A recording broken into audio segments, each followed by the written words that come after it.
Assalamualaikum warahmatullahi wabarakatuh. Kami calon guru penggerak angkatan 10 Kabupaten Mesir Asus Utara. Saya Apriansah SPD dan rekan saya. Saya Sabari, calon guru penggerak angkatan 10. Bersama kami, samping kami ada pimpinan sekolah kami. Ya, saya Darmadi, kepala sekolah SMA Negeri Dingin Teluk.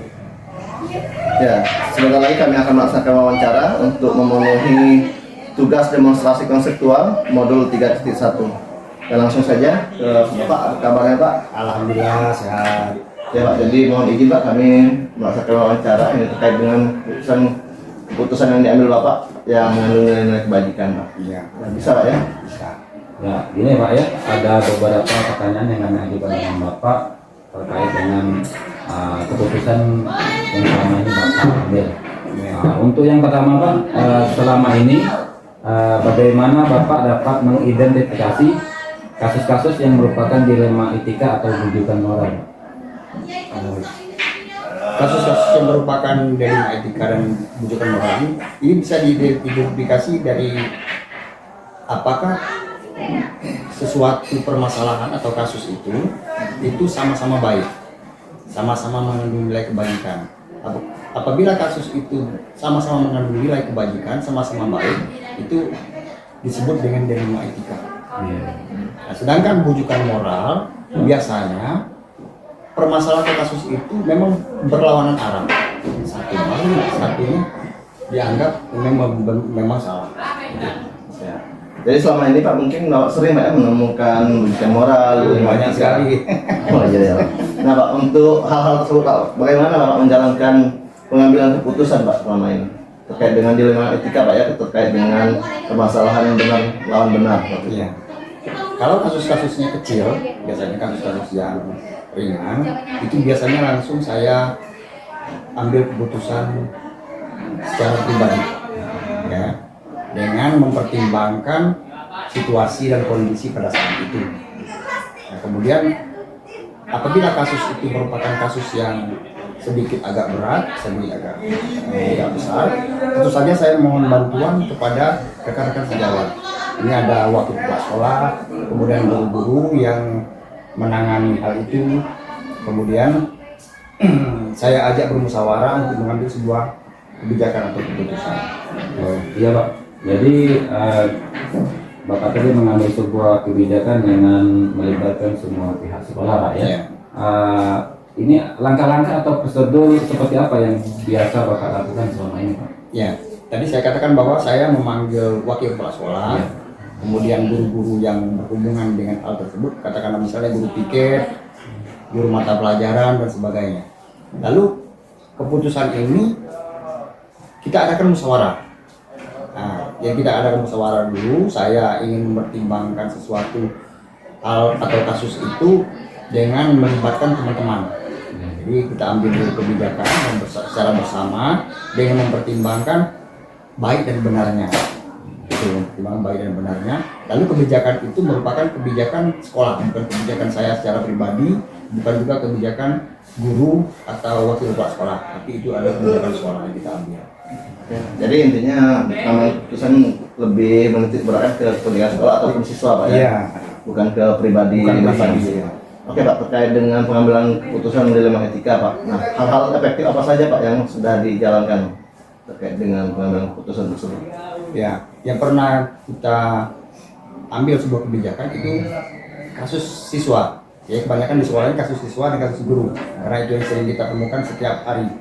Di kasus siswa ini misalnya kadang-kadang siswa itu tidak membuat tugas, kemudian tugas itu sebanyak mungkin tugas yang dibuat itu kadang-kadang salah satu guru misalnya itu mata pelajaran tidak ada tugas, tidak dibuat sama sekali. Nah, tentu saja kita panggil guru, kita panggil guru siswa. Nah, yang membuat siswa ini kadang-kadang harus misalnya katakanlah tidak naik kelas. Nah, itu tentu saja keputusan yang kita ambil adalah memberikan toleransi kepada siswa terlebih dahulu, kemudian memberikan waktu dan ruang waktu kepada siswa untuk dapat mengerjakan tugas itu dengan baik. Nah, siswa ini diizinkan dulu untuk mengikuti ujian. Sampai batas waktu kita tentukan, siswa tetap juga tidak melaksanakan tugasnya dengan baik dengan guru mata pelajaran tertentu tadi, kita panggil orang tua, berkoordinasi sama orang tua. Jadi hal-hal tersebut dianggap efektif Pak ya. Ya. Makanya sejauh ini terkait dengan pengambilan keputusan dilema etika tersebut. Ya. Ini Pak ya, di dalam pengambilan keputusan pasti Bapak mengalami hambatan atau tantangan. Tantangan seperti apa Pak yang selama ini dihadapi dalam mengambil keputusan dilema etika Pak? Ya, memang banyak tantangan yang harus kita hadapi. Nah, bila itu berhubungan dengan siswa, kadang-kadang siswa itu kadang-kadang lalai dengan tugas. Nah, sehingga mengulur-ulurkan waktu. Nah, inilah yang kita lakukan adalah memanggil orang tua siswa. Memanggil orang tua siswa untuk anaknya dapat melaksanakan tugas itu dengan baik. Sampai beberapa kali, bisa sampai 3 kali kita panggil orang tuanya.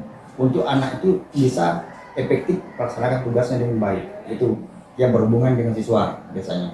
Nah, jadi Pak, tantangannya siswanya Lalai. lalai, Ya, lalai. lebih mengulur-ulur waktu. Ya, itu. Ya. Oke Pak, jadi kemudian Pak, setiap pengambilan dilema etika kan sering Pak ya terjadi. Nah, apakah ketika Bapak pengambilan keputusan dilema etika butuh waktu Pak atau butuh jadwal seperti itu dalam menyelesaikan dilema etika tersebut? Ya, tentu saja. Pasti itu kita membutuhkan waktu. Ada kurun waktu tertentu yang kita berikan, kita beri toleransi kepada siswa. Katakanlah misalnya 3 hari, 2 hari, atau 1 minggu siswa melaksanakan tugas. Nah, apabila siswa itu tidak melaksanakan tugas dalam 1 minggu, itulah kita ambil sebuah kebijakan untuk memanggil orang tua agar orang tuanya mengontrol anaknya untuk melaksanakan tugas itu. Jadi waktu ini pasti ada. Jadi kita berikan ruang dan waktu tertentu. Oke Pak, itu untuk suatu kasus Pak ya. Nah, dari secara keseluruhan Pak, dari banyak kasus dilema etika, apakah semuanya langsung diselesaikan atau ada yang misalnya butuh waktu 1 minggu atau ada yang langsung selesai Pak? Ya, apabila kasus-kasus itu merupakan kasus kecil, ya bisa langsung diselesaikan di tempat. Bisa saya ambil keputusan di tempat. Tentu saja, kalau keputusan yang saya ambil secara di tempat dengan cara yang tepat, kadang-kadang itu berarti kasus itu bisa tidak terlalu menimbulkan gejolak, tidak menimbulkan suatu permasalahan yang larut. Nah, apabila keputusan itu saya harus mengundang wakil kepala sekolah dan rekan-rekan guru yang lain, artinya kasus itu akan berlarut. Kasus itu akan merupakan kasus-kasus yang tidak bisa diselesaikan dalam waktu yang cepat. Harus diselesaikan dalam waktu yang cukup lama, karena 1 minggu. Jadi membingungkan Pak ya, dan berpotensi juga ada Permasalahan baru. iya, tidak diterimanya oleh orang lain seperti Iya. itu, sehingga butuh masukan dari orang lain atau butuh jadwal itu tadi Pak ya. Nah, jadi tadi sudah kami dengar kalau kasus besar berarti harus memerlukan waktu yang agak panjang Pak Iya, ya. iya. Kalau kasus yang kecil anggap secepatnya. Secepatnya, Pak. ya. Kemudian Pak dalam pengambilan keputusan dilema etika faktor-faktor apa saja yang selama ini mempermudah Bapak atau membantu Bapak dalam menentukan keputusan dilema etika ini? Ya. Biasanya itu kita selalu mengidentifikasi itu kasus ini untuk penyelesaian. Iya. Penyelesaian. Dalam penyelesaian kasus ini kadang-kadang dibutuhkan juga yang namanya situasi pada saat itu, kondisi pada saat itu, kemudian apakah kasus ini merupakan kasus yang memerlukan waktu yang panjang, pandangan saja kita memandang bahwa kasus ini merupakan kasus yang bagaimana. Nah, itu yang terlebih dahulu kita identifikasi. Nah, setelah itu baru hal-hal yang berhubungan dengan kebijakan itu apakah bisa diterima oleh semua pihak atau tidak. Nah, kita pertimbangkan di situ. Nah, pertimbangan ini kadang-kadang membutuhkan teman-teman yang lain. Oh iya. Kalau boleh tahu Pak, untuk teman-teman yang lain itu dalam ruang lingkup sekolah siapa saja Pak? Apa guru, apa siapa lagi itu? Ya. Biasanya saya memang mengundang itu wakil kepala sekolah. Oh iya. Wakil kepala sekolah, kemudian ada guru senior di situ biasanya. Nah, guru senior, kemudian ada juga yang berhubungan dengan kasus itu. Katakanlah misalnya kebanyakan itu guru piket. Iya. Nah, guru piket, kemudian guru mata pelajaran tertentu. Nah, tidak semua guru yang saya ajak kadang-kadang untuk kasus itu. Nah, guru mata pelajaran tertentu. Nah, kemudian barulah kita ambil sebuah musyawarah, kita ambil sebuah kebijakan dari sekolah.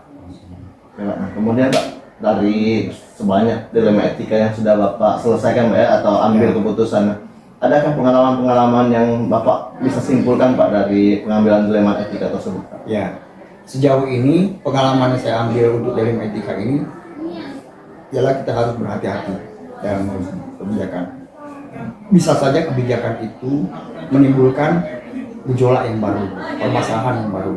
Nah, kalau bisa, kalau kita berhati-hati, tentu saja kebijakan yang kita ambil itu, yang pertama kebijakan itu akan diterima oleh semua pihak, meskipun merugikan mereka.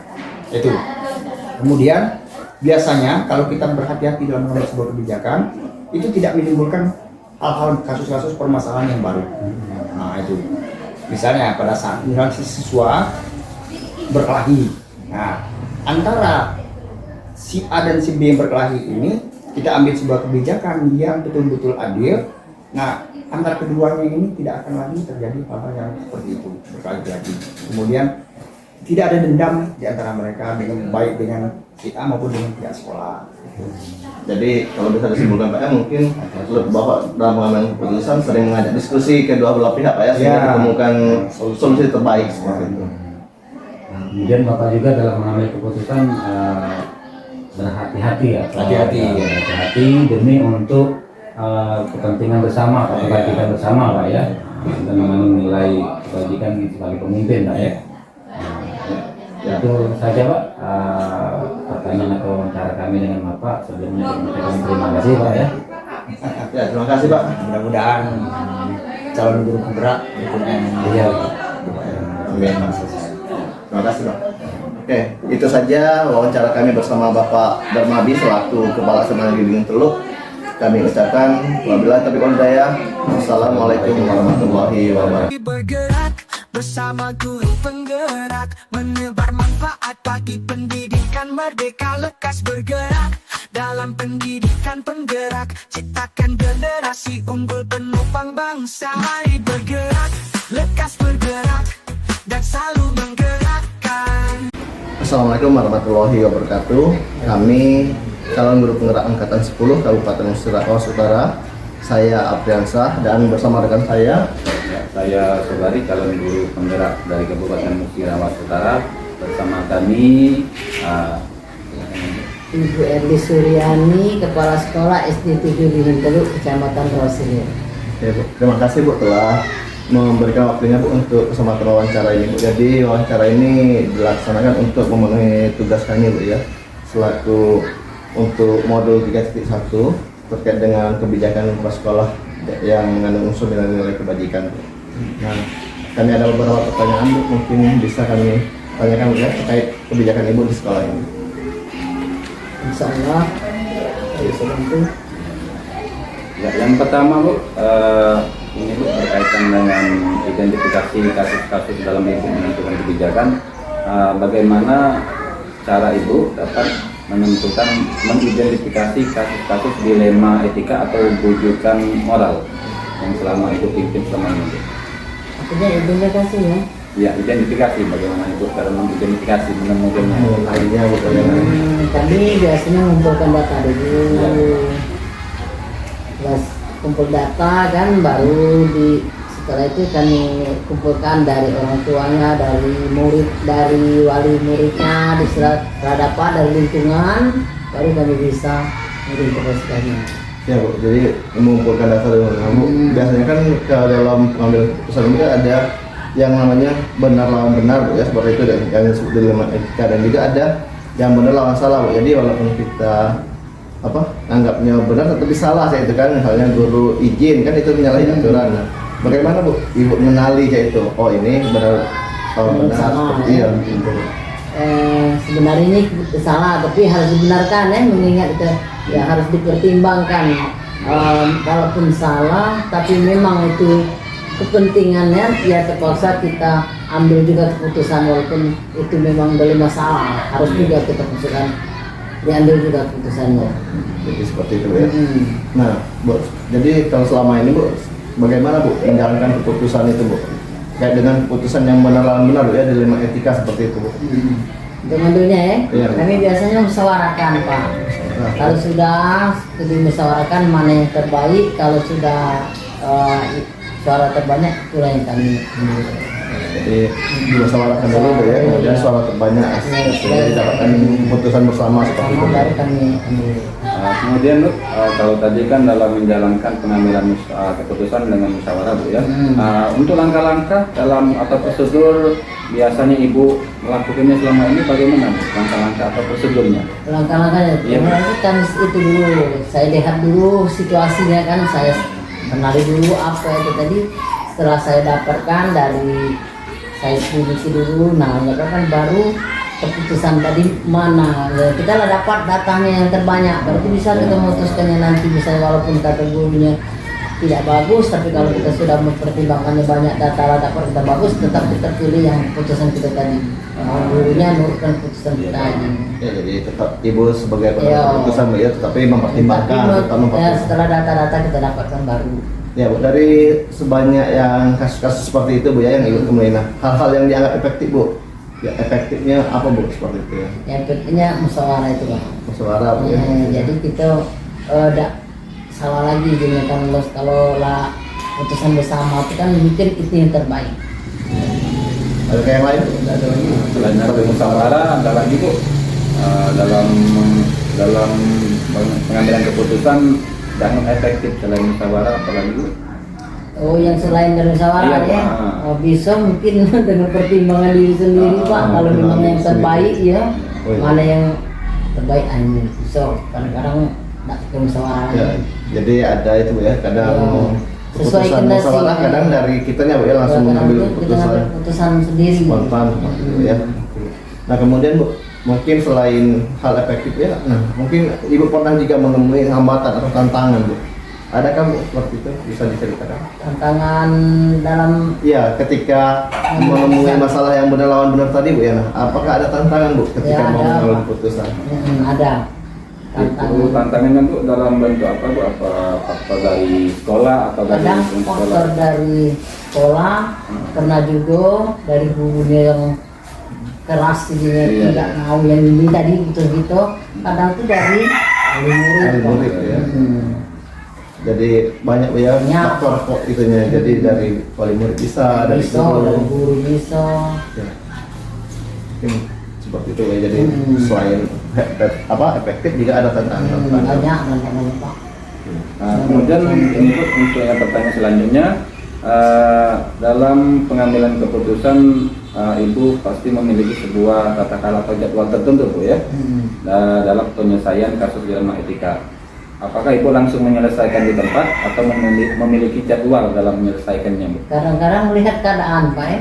Kalau memang harus hari ini tidak apa-apa diputuskan, langsung putuskan. Tadi kapan misalnya ini perlu pertimbangan dulu, perlu dipikirkan dulu. Iya. Mungkin 2-3 hari lagi saya pikirkan dulu di rumah bagaimana yang terbaiknya ini baru saya ambil lagi keputusan. Jadi melihat dulu masalahnya Bu ya, Melihat baru dulu kita masalahnya. menentukan. Tidak bisa langsung gini. Ada juga yang masalah itu langsung kan. Ada juga yang dilema besar, ini salah, ini nah. Ya. Harus dipikirkan dulu. Nah Bu, terkait dengan seperti itu Bu ya, apalagi yang butuh waktu Bu. Nah, adakah yang seseorang Bu yang Ibu percaya membantu Ibu atau faktor-faktor lain lah yang membantu Ibu? Oh, kadang tuh teman sejawat kan, Iya. bisa atau yang senior bisa saya minta bantuan, atau yang saya dapat percaya omongan kita itu Iya, keluar misalnya kan. seperti pewakil Iya. Pak sekolah Bu Iya. ya. Pokoknya yang lebih dewasa mungkin dari Iya. gitu ya, bisa. Di melihat Bu ya, kadang dari pengalaman-pengalaman guru yang kita ajak Bu ya. Pengalaman yang pernah ditemuinya kan mungkin bisa membantu kita. Ya. Kemudian Bu, Di dalam pengambilan keputusan Bu, apakah faktor-faktor yang selama ini mempermudah atau membantu Ibu dalam sama seperti pertanyaan tadi Bu, dalam pengambilan keputusan, faktor-faktor apa saja Bu yang mempermudah Ibu?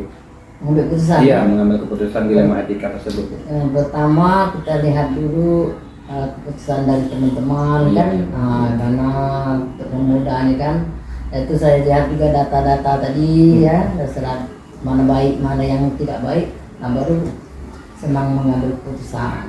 ya, jadi mengambil keputusannya mempertimbangkan Bu ya.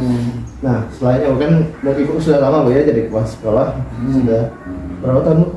Di sini 2 tahun Pak. 2 tahun. Nah, Bu, dalam 2 tahun mungkin Ibu sudah beberapa kali Bu menemukan permasalahan yang dilema seperti itu. Jadi ini benar, tetapi kita harus mengambil salah satu seperti itu. Nah, dari sebanyak permasalahan itu Bu, adakah pengalaman yang menarik Bu menurut Ibu? Pernah Pak, yang menarik ada, yang tidak menarik Nah, ada. ya bisa diceritakan. Jadi pernah, itu pengalaman yang pernah anak ini menurut wali kelasnya tidak pantas naik.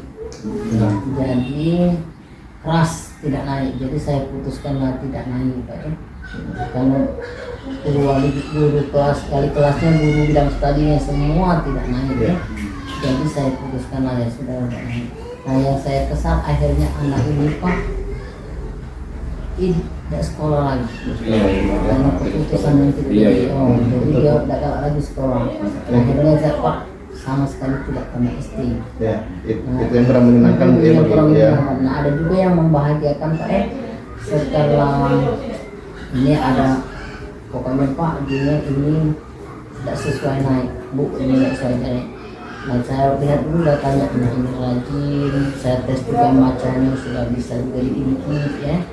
Itu jadi saya panggil orang tuanya, ini Pak kalau wali kelasnya dengan guru-guru tidak mau naik. Tapi karena saya tes sudah bisa dikit-dikit macam, tapi bisa tidak Ibu atau orang tuanya membimbing setelah ini jangan sampai ini. Nah, kalau Ibu mau, orang tuanya mau, jangan mau, saya bisa bantu naik. Kalau saya paksakan nanti naik, bisa aja orang tuanya. Jadi kami putuskanlah naik walaupun guru-guru tidak terus tadi. Tapi alhamdulillah Pak setelah naik anak ini juara Pak. Jadi ada peningkatan Pak. Oh, adik bisa bahagianya kan. Akhirnya walaupun dia kita bantu, ada mau peningkatan. Ada juga putusan ini, untung gitu tadi kan. Kita naikkan ada. Mau berubah. Jadi selama 2 tahun ini Ibu sudah menemukan itu ya, ada yang membahagiakan, ada itu. Nah Bu, mungkin ada yang kami tanyakan lagi Bu terkait dengan selama ini cara Ibu mengambil keputusan Bu. Nah, apakah ada cara lain yang akan Ibu gunakan selanjutnya ke depannya Bu? Hal-hal yang menarik yang akan Ibu pertimbangkan kembali, misalnya yang dulu ini tidak tepat seperti ini, maka saya akan perbaiki ke depannya, atau yang Ibu pertahankan seperti itu.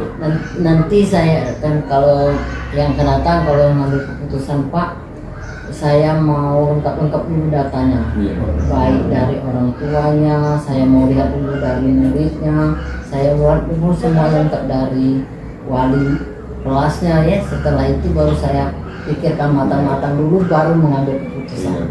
Jadi Bu, dalam pengambilan keputusan harus depannya Bu ya harus benar-benar dipertimbangkan, terutama terhadap nilai-nilai kebajikan dalam keputusan Ibu nantinya ya. Misalnya dari anak tersebut kan mungkin pengalaman Ibu yang tak sekolah lagi kan karena keputusan tidak naik kelas kan.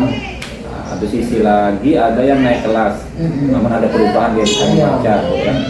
Mungkin kedepannya lebih mengedepankan nilai-nilai kebajikan ya. Kan memikirkan masa depan. Iya, masa depan. Di intinya tetap berpusat pada anak, pada murid. Kita sudah pikirkan masa depan anak, bagaimana anak ini jangan sampai putus sekolah. Iya. Oke, Bu, kami rasa itu saja Bu ya. Cukup kami ucapkan terima kasih Bu atas kesempatannya dan jawaban-jawaban Ibu cukup menarik juga yang akan bisa kami refleksikan nantinya Bu. Mohon itu izinnya untuk kami refleksikan ini terkait dengan ini bukan ke Ibu tapi ke kami nantinya sebagai seseorang yang dinilai Bu ya. Jadi kami refleksikan bagaimana situasi kami seperti itu ke depannya. Terima kasih Bu ya. Sama-sama. Itu saja Bu ya. Kami akhiri. Assalamualaikum warahmatullahi wabarakatuh. Waalaikumsalam warahmatullahi wabarakatuh.